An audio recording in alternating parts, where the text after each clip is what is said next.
chí là ta chi nó phải chạy đi và ông bình thường đang có nhưng cũng sai lúc đây quyết định là sẽ không sai và thay vào đó là đánh nhau đánh rất mạnh tay mà đây là người đi vào Coutinho Antimi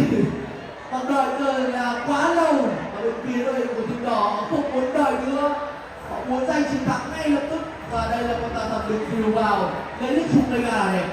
Tập này Reno thì hơi khó nhưng mà lấy được chục cây gà thì rất đẹp, lấy được tận 2 chục bật thềm được Nick và cả đường dưới, thế nên là bên phía của team đỏ có hài lòng điều đấy, họ sẽ trở về lại với cái tắc cổ của mình cũng như là về phần rừng của mình để có thể outing farm để đợi chờ xem những bước di chuyển của bên phía được giành cũng tạo lên những cái sự áp lực nhưng nó chưa đủ để có thể một phần nào đấy áp đặt một cái thế trận mà bên phía team đỏ họ đang tạo ra.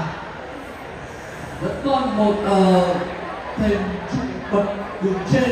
thế nên là phần nào đấy thì bên phía team xanh họ cũng sẽ không lo bị cánh rừng của mình bị